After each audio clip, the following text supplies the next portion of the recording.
Hello friends. इस video में हम एक बहुत ही कॉम्प्लेक्स मैकेनिज्म या कॉन्सेप्ट डिस्कस करने जा रहे हैं। उस कॉन्सेप्ट का नाम है अल्डोस्टेरॉन एस्केप। तो देखते हैं क्या है ये कॉन्सेप्ट। अच्छा, सबसे पहले तो व्हाट इज एस्केप। हमारे जनरल लैंग्वेज में एस्केप मतलब किसी की नजर चुरा के नजर से छिप के भाग जाना, निकल जाना, दैट्स कॉल्ड एज एस्केप। तो फिजियोलॉजी में एस्केप का मतलब क्या होता है? कोई ऑर्गन सिस्टम है और उसका रेगुलेटर है। इनिशियली उस रेगुलेटर का इंफ्लुएंस होता है ऑर्गन सिस्टम पे, बट इवेंचुअली वो ऑर्गन सिस्टम निकल जाती है उस इंफ्लुएंस से। उसको कहा जाता है एस्केप। फॉर एग्जाम्पल, आपने वेगल एस्केप सुना होगा या अल्डोस्टेरॉन एस्केप। क्या मीनिंग होता है उसका? जैसे वेगल एस्केप, तो वेगस का हार्ट के ऊपर इफेक्ट इनिशियली दिखेगा अगर वेगस स्टिमुलेट करो तो, लेकिन eventually heart will escape the effect of vagus, तो उसको कहा जाएगा वेगल एस्केप। यानी वेगस एस्केप नहीं हो रही है, वेगल के इफेक्ट से हार्ट एस्केप हो रहा है।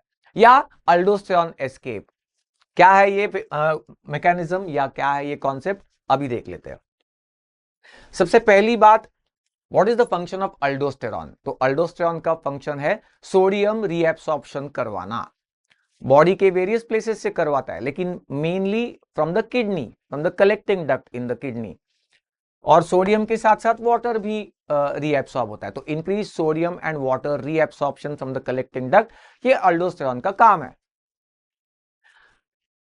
अब कौन सिंड्रोम नाम की एक कंडीशन है, प्राइमरी हाइपर अल्डोस्टेरोनिज्म। इसमें क्या होता है कि एड्रिनल कॉर्टेक्स में एल्डोस्टेरॉन सिक्रीटिंग ट्यूमर है। अब इसकी वजह से there are increase aldosterone levels in the blood, circulating aldosterone levels become high. और क्योंकि ट्यूमर है तो कंसिस्टेंटली वो हाई अल्डोस्टेरॉन लेवल्स रहेंगी। उसकी वजह से क्या होगा? सोडियम और वाटर रीएब्सॉर्प्शन होता रहेगा, और जिसकी वजह से होगा हाइपरटेंशन। आपको पता है सोडियम, नमक ज्यादा होने से हाइपरटेंशन होता है। और उसके साथ साथ होगा हाइपोकैलेमिया। आपको यह भी पता है कि सोडियम रीएब्सॉर्प्शन होगा तो उतनी ही मात्रा में पोटेशियम का सिक्रीशन भी होगा। सोडियम और potassium they go in the opposite directions. तो पोटेशियम सिक्रीट होगा ट्यूब्यूल में और एक्सक्रीट होगा इनटू द यूरिन। तो पोटेशियम के लेवल्स कम होने से होगा हाइपोकैलेमिया। और अल्कलोसिस भी होता है साथ साथ, क्योंकि सोडियम अपना पोटेशियम जो एक्स्ट्रा सिक्रीट हुआ है उसके रीएब्सॉर्प्शन के चक्कर में H प्लस आयंस सिक्रीट होते हैं और H plus ions lost into the urine. तो acids are lost and alkalosis is the result. ये तो हाइपर अल्डोस्टेरॉन के इफेक्ट्स है। तो प्राइमरी हाइपर अल्डोस्टेरॉन में इनिशियल फेज में, अब आते हैं अपने इस टॉपिक पे अल्डोस्टेरॉन एस्केप वाले। इनिशियल फेज में सोडियम और वाटर रीएब्सॉर्प्शन बढ़ेगा, दैट्स राइट, अल्डोस्टेरॉन हाई है तो सोडियम का रीएब्सॉर्प्शन बढ़ गया। लेकिन अगले कुछ समय में ये होता है, sodium and water reabsorption returns to normal in spite of the high aldosterone. यानी अल्डोस्टेरॉन लेवल हाई है, लेकिन फिर भी sodium and water reabsorption will return to normal. Initially increase हो गया था रीएब्सॉर्प्शन, वो वापस नॉर्मल पे आ जाएगा। इसका मतलब kidneys have escaped the effect of aldosterone. ये हर किसी में नहीं देखा जाता, कुछ एक लोगों में ही या कुछ एक पेशेंट्स में ही ये फिनोमेना देखा गया है, हर किसी में नहीं होता। So kidney has escaped the effect of aldosterone and that's called as aldosterone escape. कैसे हुआ? तो जैसा कि मैंने कहा, sodium and water reabsorption initially बढ़ा था, वो नॉर्मल पे आ गया। अल्डोस्टेरॉन लेवल हाई है, हाई का हाई ही है, लेकिन सोडियम और वाटर रीएब्सॉर्प्शन नॉर्मल पे आ गया। कैसे होता है ये? उसका मैकेनिज्म ये है, increase sodium and water reabsorption. अब सोडियम और वाटर ज्यादा रीएब्सॉर्ब हो रहा है तो इसका मतलब कि ईसीएफ वॉल्यूम बढ़ेगा, है ना, ब्लड का, सर्कुलेटिंग ब्लड का वॉल्यूम बढ़ेगा, और उसकी वजह से सिस्टेमिक ब्लड प्रेशर भी बढ़ेगा। अगर ब्लड वॉल्यूम बढ़ा है तो ब्लड प्रेशर भी बढ़ेगा ऑब्वियसली। अब इसकी वजह से इनिशियली रीनल ब्लड फ्लो बढ़ जाता है, और रीनल ब्लड फ्लो बढ़ने से एक मैकेनिज्म एक्टिवेट होता है जिसका नाम है pressure natriuresis and diuresis. Natriuresis मतलब sodium loss into the urine, और डायूरेसिस मतलब water loss into the urine, increase water loss. Pressure मतलब perfusion pressure in the kidney, क्योंकि सिस्टेमिक ब्लड प्रेशर बढ़ा था तो किडनी में परफ्यूजन प्रेशर भी बढ़ता है एंड किडनी रेस्पॉन्ड करती है बाय कॉजिंग नाट्रियूरेसिस एंड डायूरेसिस। तो इस तरीके से अल्डोस्टेरॉन का जो इफेक्ट था वो काउंटर एक्ट हो गया। मतलब अल्डोस्टेरॉन का क्या इफेक्ट था? सोडियम और वाटर का रीएब्सॉर्प्शन बढ़ाना फ्रॉम द कलेक्टिंग डक्ट। इसका मतलब क्या हुआ? सोडियम और वाटर का एक्सक्रीशन जो है वो कम कर दिया, रीएब्सॉर्प्शन बढ़ाया, मतलब sodium and water was less sodium and water lost into the urine. इसको काउंटर एक्ट किया गया और नाट्रियूरेसिस एंड डायूरेसिस यानी sodium and water loss into the urine बढ़ गया, फिर से रीएब्सॉर्प्शन कम हो गया, एक्सक्रीशन उसका सोडियम और वाटर का बढ़ गया, that is by pressure natriuresis and diuresis. तो इस तरीके से kidney escapes the effect of aldosterone. ये तो पॉस्टुलेटेड मैकेनिज्म है, इसके अलावा और कॉम्प्लेक्स मैकेनिज्म्स भी बताए गए। जैसे over the next few days to few weeks एक और मैकेनिज्म आ जाता है और ये बहुत ही इंटरेस्टिंग मैकेनिज्म है। क्या मैकेनिज्म है? Do not allow aldosterone to act. Aldosterone के लेवल्स हाई है, होने दो, लेकिन उसको कलेक्टिंग डक्ट पे एक्ट ही मत करने दो। तो क्या होगा? तो फिर उसका इफेक्ट होगा ही नहीं ना। अब ये कैसे अचीव होगा? तो prevent reaching of sodium up to the collecting duct. Yes, अरे भाई अल्डोस्टेरॉन का एक्शन क्या है? कलेक्टिंग डक्ट में से सोडियम और वाटर का रीएब्सॉर्प्शन बढ़ाना। अगर कलेक्टिंग डक्ट में सोडियम हो ही ना तब तो क्या होगा? तो अल्डोस्टेरॉन लेवल्स हाई होते हुए भी उसका इफेक्ट आएगा ही नहीं। सोडियम है ही नहीं तो रीएब्सॉर्ब कहां से होगा, कैसे होगा?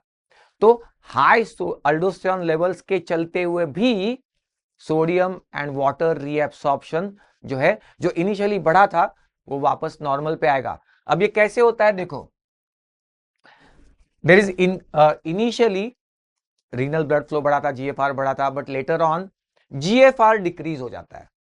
अब जीएफआर डिक्रीज हो गया, इसका मतलब सोडियम का फिल्ट्रेशन भी कम होगा, और सोडियम का फिल्ट्रेशन कम होगा तो कम सोडियम कलेक्टिंग डक्ट तक पहुंचेगा। इतना ही नहीं, PCT, early part of the nephron, PCT, वहां से सोडियम का रीएब्सॉर्प्शन बढ़ाया जाता है। तो देखो ना, सोडियम का फिल्ट्रेशन कम और पीसीटी से उसका रीएब्सॉर्प्शन ज्यादा से ज्यादा। इसका मतलब क्या? कलेक्टिंग डक्ट तक बहुत ही कम सोडियम पहुंचेगा। तो अगर कलेक्टिंग डक्ट तक बहुत ही कम सोडियम अवेलेबल है तो अल्डोस्टेरॉन लेवल चाहे नॉर्मल हो चाहे हाई हो, सोडियम का रीएब्सॉर्प्शन तो नहीं बढ़ सकता ना, क्योंकि सोडियम है ही नहीं रीएब्सॉर्ब करने के लिए इन द कलेक्टिंग डक्ट। तो हो गया ना, kidney has come out of the effect of high aldosterone levels. तो ये और एक मैकेनिज्म पोस्टुलेटेड है जिससे कि kidneys counteract the aldosterone effect, या kidneys come out, escape the effect of aldosterone. अब ये सब देखने के बाद एक और इंटरेस्टिंग चीज बताता हूं आपको। एक और इफेक्ट है जिसको अल्डोस्टेरॉन एस्केप ही कहा गया है, लेकिन एग्जैक्टली ऑपोजिट इफेक्ट है। पता है क्या इफेक्ट है वो? उस इफेक्ट में aldosterone itself escapes something. Aldosterone खुद एस्केप होता है किसी इफेक्ट से। Fascinating physiology. चलो देखते हैं क्या है ये इफेक्ट। सबसे पहले तो रेनिन एंजियोटेंसिन अल्डोस्टेरॉन सिस्टम, ये आपको मालूम होगी। रेनिन जो है किडनी से सिक्रीट होता है, वो एंजियोटेंसिन 1 फॉर्म कर देता है, और फिर angiotensin 1 is converted to angiotensin 2 by the action of ACE, angiotensin converting enzyme, जो कि लंग्स में होता है, आपको पता है। और एंजियोटेंसिन 2 जो है वो अल्डोस्टेरॉन का सिक्रीशन करवा देता है, करेक्ट। अब सोचो कि एस एंजाइम इनहिबिट कर दिया गया तो क्या होगा? तो एंजियोटेंसिन 2 नहीं बनेगा और अल्डोस्टेरॉन का सिक्रीशन भी कम हो जाएगा, बंद हो जाएगा। तो एक कैटेगरी ऑफ ड्रग्स है called as ACE inhibitors, okay. और एस इनहिबिटर्स का इफेक्ट से अल्डोस्टेरॉन का एस्केप होना is another phenomenon called as aldosterone escape और अल्डोस्टेरॉन ब्रेक थ्रू। इसको अल्डोस्टेरॉन ब्रेक थ्रू भी कहा जाता है। क्या है इफेक्ट? देखो एस इनहिबिटर्स ये जो ड्रग्स है they are given in the conditions like hypertension और congestive heart failure to suppress the aldosterone levels.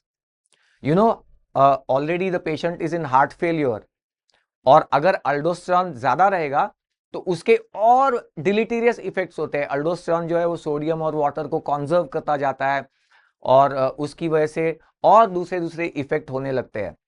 तो अच्छा ये होगा कि आप अल्डोस्टेरोन लेवल्स को सप्रेस कर दे. और एस इनहिबिटर्स जब देते हैं तो यही होता है, एंजियोटेंसिन 2 नहीं बनता, उसकी वजह से अल्डोस्टेरोन सिक्रीशन भी कम हो जाता है. चलो अच्छी बात है. लेकिन इनिशियली जो अल्डोस्टेरोन के लेवल्स कम हुए हैं, later on after a few weeks aldosterone levels return to normal in spite of ACE inhibitors, continued ACE inhibitors. यानी एस इनहिबिटर्स चल रहे हैं लेकिन अल्डोस्टेरोन के लेवल्स जो इनिशियली सप्रेस हुए थे, they come back to normal, they return to normal. That means aldosterone has escaped the effect of ACE inhibitor. This time aldosterone itself has escaped.